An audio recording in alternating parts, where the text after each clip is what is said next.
Ok ទាំងអស់គ្នាយើងតមេរៀននឹងទៀតអស់គ្នាបើក DUC++ មកកាលពីម្សិលមិញយើងបាននិយាយគ្នាតាក់ទងជាមួយនឹង syntax អញ្ចឹងថ្ងៃនេះខ្ញុំចង់បង្ហាញទាំងអស់គ្នាអំពីវិធី output លេខក៏ដូចជាអក្សរទៅលើ console អញ្ចឹងទាំងអស់គ្នាម្សិលមិញក៏បានស្គាល់អីដែរហៅថា console ដែរថ្ងៃនេះខ្ញុំចង់បង្រៀនទាំងអស់គ្នាតាក់ទងជាមួយនឹង print method ដែលយើងឃើញ printf ហ្នឹងចាំមើលលក្ខណៈនៃការ print របស់មួយចំនួនទៅលើ console យើងត្រូវមានអីគេខ្លះចឹងបងប្អូនបង្កើត file ថ្មីមួយដូចខ្ញុំអញ្ចឹងមកឥឡូវខ្ញុំបានបង្កើត file ថ្មីមួយហើយគឺ file new and source file ណាចឹងបងប្អូនបង្កើតដូចខ្ញុំអញ្ចឹងមកចឹងទី1យើងត្រូវ include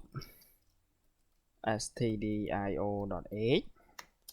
តបមកយើងត្រូវមានអីគេយើងត្រូវមាន in main function មួយហើយនៅក្នុង main function ហ្នឹងគឺយើងត្រូវមាន return 0អញ្ចឹងប៉ុណ្ណឹងគឺយើងអាចរួចរាល់នៅក្នុងការសរសេរកូដហើយអញ្ចឹងបងប្អូនពេលដែលចាប់ផ្ដើមសរសេរ program គឺសរសេរ program C បងប្អូនធ្វើការសរសេរប៉ុណ្ណឹងឲ្យហើយមកចាំយើង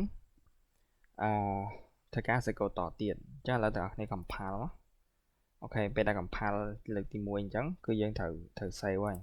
ខ្ញុំដាក់លើ desktop ខ្ញុំដាក់លើ teaching C programming អូខេអញ្ចឹងខ្ញុំសូម select យក source file នេះខ្ញុំដាក់C extension ណា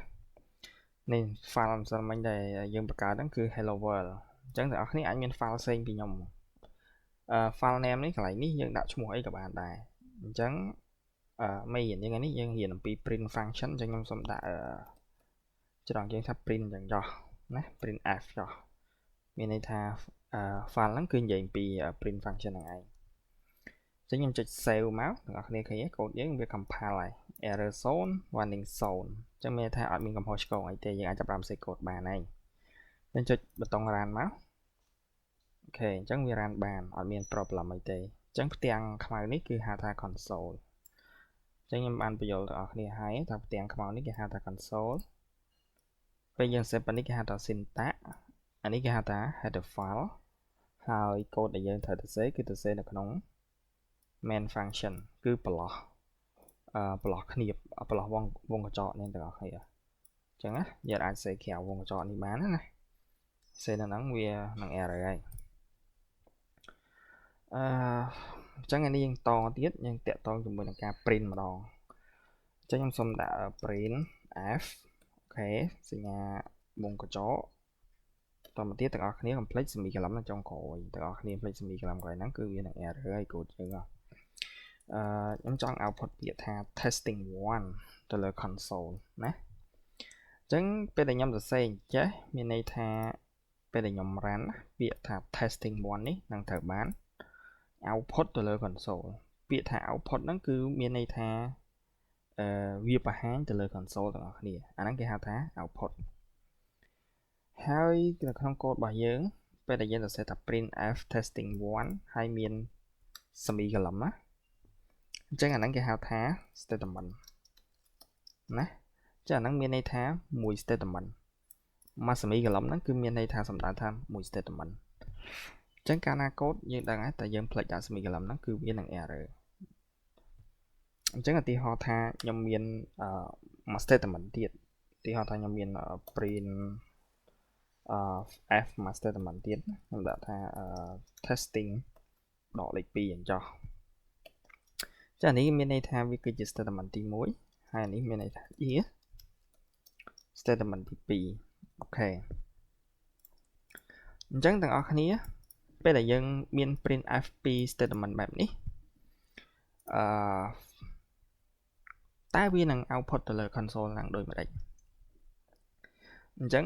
ខ្ញុំបង្ហាញដល់អ្នកនរគ្នាប៊ូតុង2នេះហើយទី1នេះគឺ compile ទី2នេះគឺជាប៊ូតុង run អញ្ចឹងឥឡូវខ្ញុំបង្ហាញប៊ូតុងទី3ទាំងអស់គ្នាបើសិនយើងចុចខ្ជិលចុច compile ផងចុច run ផងយើងអាចចុចប៊ូតុងទី3នេះអញ្ចឹងប៊ូតុងទី3នេះពេលដែលយើងចុចគឺវាធ្វើការ2ក្នុងហ្នឹងហ្មងមានន័យថាវាធ្វើការទាំង compile ទាំង run ចូលក្នុងហ្នឹងមកអញ្ចឹងអ្នកនរគ្នាឃើញពេលដែលខ្ញុំចុចប៊ូតុងទី3នេះមានន័យថាស្មើយើងទាំងអស់គ្នាចុចពីប៊ូតុងនេះអញ្ចឹងបើយើងមើលការ output ទៅលើ console មើលលើផ្ទាំងខ្មៅនេះគឺយើងឃើញថា នៅក្នុង code របស់យើងគឺយើងសរសេរពី statement គឺ statement printf ទី1នេះយើងដាក់ testing 1 ហើយ statement ទី2 printf នេះយើងដាក់ testing 2 អញ្ចឹងយើងគួរណាតែយើងឃើញថា statement ហ្នឹងវាស្ថិតនៅលើ line ទី4និង line ទី5ក៏ប៉ុន្តែពេលដែលវា output ទៅលើ console វា output តែមួយ line ទេមានន័យថាវាយក testing 1នេះភ្ជាប់ជាមួយនឹង testing 2 ហ្មងអញ្ចឹងបានន័យថាវាអត់ចុះបន្ទាត់ដូចការដែលយើងសរសេរ code ទេអញ្ចឹងអាហ្នឹងវាគឺជាបញ្ហាអញ្ចឹងធ្វើម៉េចដើម្បីឲ្យយើងចង់បានចេះចង់បាន testing 1 statement ទី1ហ្នឹងវានៅលើ testing 2មានន័យថា testing 2នេះវាត្រូវចុះបន្ទាត់អញ្ចឹង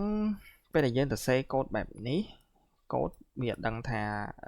program វាអត់ដឹងថាត្រូវចុះបន្ទាត់នៅកន្លែងណាទេអញ្ចឹងដើម្បីឲ្យវាចុះបន្ទាត់បានណាទាំងអស់គ្នាអញ្ចឹងយើងដាក់នេះនៅលើ line ទី4នេះ printf testing 1ហ្នឹងយើងដាក់មកយើងដាក់ backslash n អញ្ចឹងពេលដែល code យើង run មកវាមានន័យថា testing 1វាជួបជាមួយនឹង backslash n វានឹងរុញអា statement 2នេះឲ្យចុះមកបន្ទាត់ថ្មីអញ្ចឹងទាំងអស់គ្នាអាចចុចcompile and run មកជាមួយ result យើងបានបន្ទាត់វាចុះបន្ទាត់ថ្មីអូខេអញ្ចឹងពិតជាដូចអីដែលយើងកំប៉ុងtesting 1អានេះ testing 2អញ្ចឹងមានន័យថានៅពេលដែល code យើងវា run line ទី4នេះ printf testing 1បន្តមកទៀតវាជាប់ជាមួយនឹង backslash n វានឹងធ្វើការធាក់អា testing 2នេះឲ្យមកបន្ទាត់ថ្មីណាទាំងអស់គ្នាអញ្ចឹងហើយអាហ្នឹងហើយ headផលដល់ testing 2នេះវានៅបន្ទាត់ថ្មីមួយទៀតជាមួយគ្នាដែរបើសិនជាឧទាហរណ៍ថាអញ្ចឹងទាំងអស់គ្នាកំពុងអាចឆ្ងល់កន្លែងខ្ញុំសេកន្លែងនេះ statement 1 statement 2អាហ្នឹងគេហៅថាជា comment code អញ្ចឹងទាំងអស់គ្នានឹងរៀនអាហ្នឹងពេលក្រោយទៀតឥឡូវឧទាហរណ៍ថាខ្ញុំសរសេរតាមមកបន្ទាត់ទេក៏ប៉ុន្តែខ្ញុំចង់ឲ្យ code ហ្នឹងចុះពីបន្ទាត់អញ្ចឹងខ្ញុំ printf អូខេ testing 1បន្តមកទៀតខ្ញុំដាក់មកtesting 2ហើយខ្ញុំចង់ឲ្យវាស្ថិតនៅលើ2បន្ទាត់ដោយខ្ញុំសរសេរតាមមកបន្ទាត់ចេះទេខ្ញុំសុំបិទសុំលុបឥឡូវចោលសិនតែអាចធ្វើបានទាំងអស់គ្នាអញ្ចឹងបើសិនខ្ញុំចុច run អានេះអ្នកគ្នាមើលឡើងនេះអូខេយើងបាន testing 1 and testing 2ក៏ប៉ុន្តែខ្ញុំចង់សរសេរកូដតាមបន្ទាត់ហ្នឹងឯងដើម្បីឲ្យ testing 2នេះវាធ្លាក់មកក្រោម testing 1អញ្ចឹងមានន័យថាម៉េចមានន័យថាយើងដឹងហើយពេលយើងប្រើbackslash គេដើម្បីឲ្យវាចុះបន្ទាត់ណាអញ្ចឹងគឺយើងប្រើ backslash n ហើយយើងចង់បានអីគេយើងចង់បាន testing 2នេះឲ្យស្ថិតនៅក្រោម testing 1អញ្ចឹងយើងគួរតែដាក់ backslash n នៅប្រឡោះ testing 1 and testing 2អញ្ចឹងមានន័យថា code អញ្ចឹងវា run បែបនេះពេលវា run ពីលើចូលមកក្រោមពីឆ្វេងទៅស្ដាំវាមកដល់ printf នេះវាអាន testing 1បន្តមកទៀតវាជាប់ keyword backslash n មានន័យថាយើងចង់រុញអា code testing 2ហ្នឹងឲ្យទៅ line ទី2ហើយអូខេចាំមើលទាំងអស់គ្នាអាចមើលតើលទ្ធផលបានអីដូចជាយើងអូខេអញ្ចឹងគឺលទ្ធផលពិតជាចេញដូចដែលយើងចង់បានមែនtesting 1 testing 2ស្ថិតនៅ line 2ផ្សេងគ្នាដែលយើងសរសេរ code តែមួយ line ទេអញ្ចឹងមានថា code មួយ line នេះស្មើនឹងយើងសរសេរ2 line នេះអូខេអ្នកគ្នាហើយវា output បានលទ្ធផលតែមួយទេអូខេអ្នកគ្នាអញ្ចឹងវីដេអូហ្នឹងខ្ញុំចង់ឲ្យទាំងអស់គ្នាចេះធ្វើម៉េចពេលយើង print output មកលើ console នេះឲ្យអ្នកគ្នាចេះធ្វើ code យើងចុះបន្ទាត់អញ្ចឹងវីដេអូក្រោយយើងនឹងរៀន backslash ចំនួនប្រហែលជាអាចនឹង